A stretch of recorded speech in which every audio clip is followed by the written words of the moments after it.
అందరికీ కూడా ధన్యవాదాలు. నా పేరు చిల్లా రోజా రమణి. నేను కంప్లీట్ హౌస్ వైఫ్. ఏసీపీఎస్ అనే సంస్థ నాకు తెలియనంత వరకు నేను నిజంగా చెప్తున్నా, నేను బయటికి పోయి కూరగాయలు కూడా కొనుక్కోను. అంటే మా మామగారు చాలా స్ట్రిక్ట్, కోడలు బయటికి రావద్దు అనే మెంటాలిటీలో ఉండేది. నాకు నిజంగా తెలియదు. ఎప్పుడైనా ఫంక్షన్స్కి పండగలకి మేము బయటకు వస్తే కాశీ కోడలు బయటకు వచ్చింది, కాశీ కోడలు చూడడానికి మా గల్లీ వాళ్ళు వచ్చేవాళ్ళు, అంటే చూసేవాళ్ళు అందరూ, అంటే ఎప్పుడు కనబడం కాబట్టి.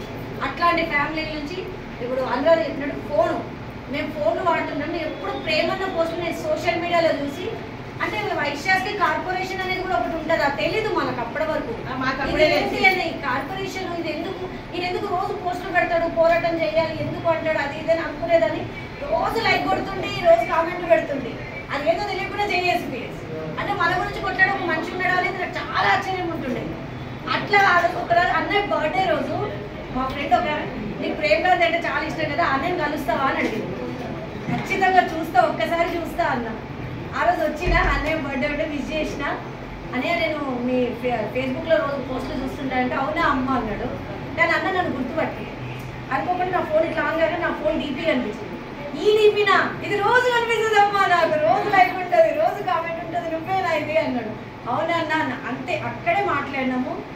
అన్నయ్య నా 2 మాటలలో ఎప్పుడే నా నంబర్ తీసుకున్నాడు, మా ఇంటికి కాల్ చేసిండు. అమ్మ నీకు హైదరాబాద్ ప్రెసిడెంట్ ఇస్తా అంటే నాకు తెలియదు అన్న, అసలు కడప కూడా దాటలేదు ఇప్పటి వరకు. అంటే నీ దగ్గర పడుతుంది, నీలాంటి బయటకు వస్తే కదా తెలుస్తుంది అంటే మా హస్బెండ్ ఒప్పించి నాకు ఫస్ట్ హైదరాబాద్ ప్రెసిడెంట్ ఇచ్చారు. ఇప్పటికి 12 సంవత్సరాల నుంచి ఏసీపీఎస్ అనుబంధం నాకు నడుస్తూనే ఉంది. నేను ఇవాళ రోజా రమ్య అని చాలా మంది చీలా రోజాని గుర్తుపడుతున్నారంటే దాంట్లో 90% ఏసీపీఎస్ చీలా రోజానే గుర్తుపడతారు.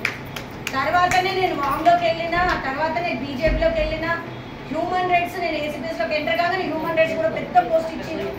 ఏదొచ్చినా నా మాతృ సంస్థ, నా పునాది నాకు ఏసీపీఎస్ఏ.